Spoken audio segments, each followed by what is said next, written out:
اللهم بارك على محمد وعلى آل محمد كما باركت على إبراهيم وعلى آل إبراهيم إنك حميد مجيد.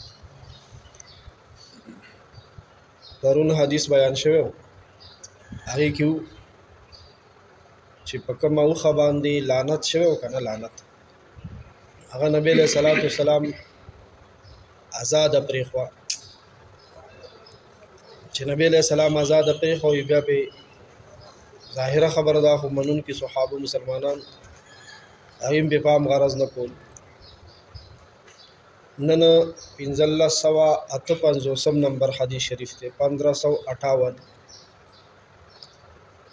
یو خلانت وکړل شو یو خیتا چې به زبانه ساروي دی یو کس ورته د لعنت خیریو کی او خیتا ویل پتا د خدای لعنت نبی له صلوات والسلام هغه اوخه بیا په خپل قافله کې په خپل ډله کې خپل ځان سره ساتلو نه منو فرمایل. تفصیل وایو وعن ابي برزة نضلة بن عبيد الاسلمي رضي الله تعالى عنه حضرت ابو برزة صحابي دی خپل نوم نضلة دی د عبید زوی دی او د بنو اسلم د قبیله د اسلمي ورته ویل کېږي. ابو برزه صحابي نه دی الله پاک راضي شي الله پاک دې د خپل ځان ناراضي کی زما او استاد د ټول امت د طرفه دی الله پاک بهترینی بدلی ورکړي.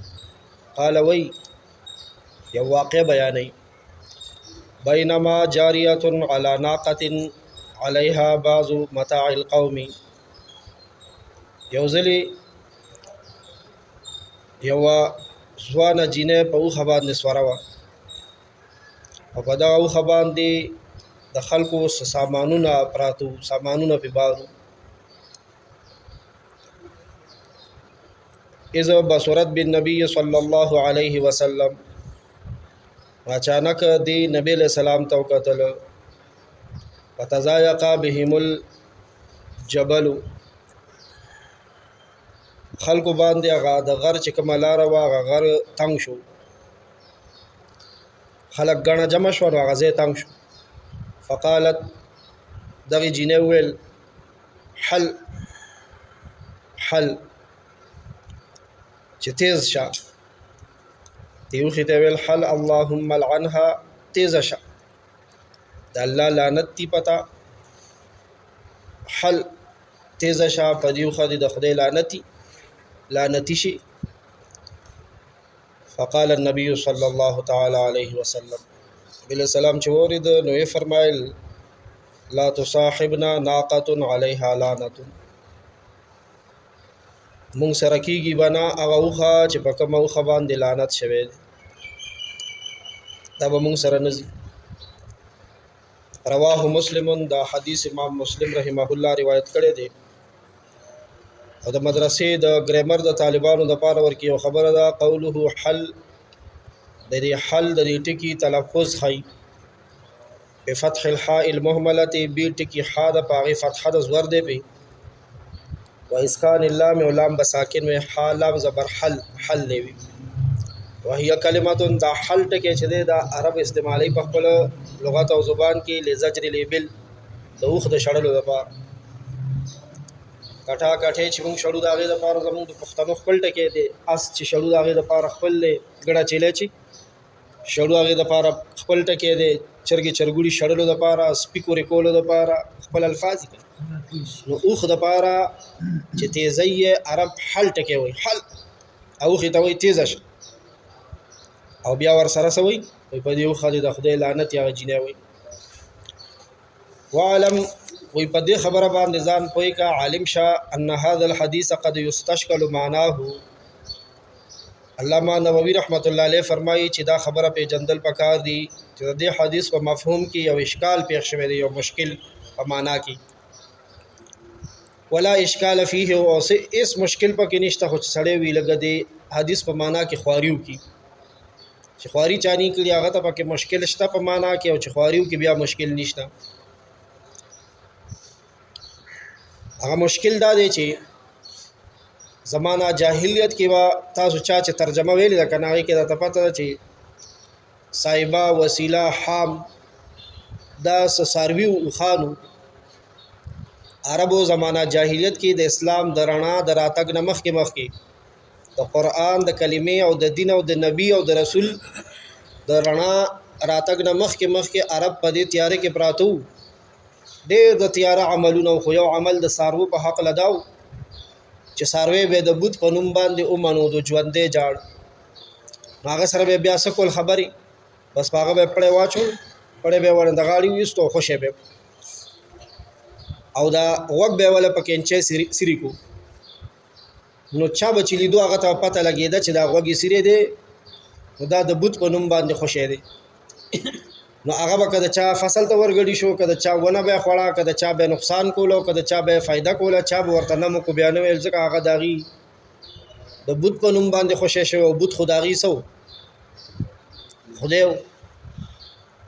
هغه به دغه باطل خدای دومره لحاظ کولو چې هغه دغه په نوم خوشې شوی ساروی بیا سکو نه به پاغه سورلی کوله کده سورلې ساروی بو نه به ته په اخسته کده پای والا ساروی بو او نه به داغه د وړې او د وختونو صفای دا خسته نه به غا لالولو بس هغه پکې فری آزاد بو. نو دې حدیث او مخکینی حدیث ته چې وګورئ چې نبی له صلوات والسلام خو داو خاصه کبیا پرېخه دا خبره هغه د چې سرسری ورته ګوري کنه نو د جاهلیت د دور هغه رسم سره مناسبت خوري گویا او پیغمبر علیه الصلاۃ والسلام خو د رسمونو ژوند کولو د پاره نه د رسمونو ختمولو د پاره راغلی رسمونه به ختمي نو دا غي جواب دادې چې نبی له صلوات والسلام داوخه خپل ځان سره کول نه منع فرمایلی او په دې لعنت شوی دی به برکتی دا ورکی وليس فيه نهي عن بيعها نبی له صلوات والسلام د دې د خرصول نه منع نه کړی عربو خو باغه ساروي چې د اوخ د بوت پنوم به پرې خودلو د بوت پنوم به پرې خودلو داغه خستل خرصول بم بیاسو او نبی له سلام خدای دې د خرصول نه او دا خستو نه منع نه دا فرمایلی یوش وذبحها د دې د حلالولو نه منع نه کړی او هغه خو باغه ساروي سکو نه لالو ورکوبها او په دې باندې د سورلې نه منع نه کړی چې بل دې په سوک نه سوريږي په غیر صحبت النبي صلی الله علیه وسلم بس تش دین نبی له صلوات والسلام منع فرمایله چونکه په دې ساروي لعنت شو دا زمون کاروان کې او قافله کې او موږ سره نه مرګري کی بل كل ذلك وما سواه من التصرفات جائز دا ټول او دینه سوا نور چې کوم تصرفات دي مالک د ساروي چې په ساروي کې کوم اختیارات استعمالي دا غي نبی له سلام منع نه فرمایلی جائز ګرځولې دي لا منع منه الا من مصاحبته صلى الله عليه وسلم بها بل هیڅ منع نه دراغلي سوا د دې چې نبی له سلام فرمایلی دي دا او خدمو سره د کاروان کې نه مرګري کی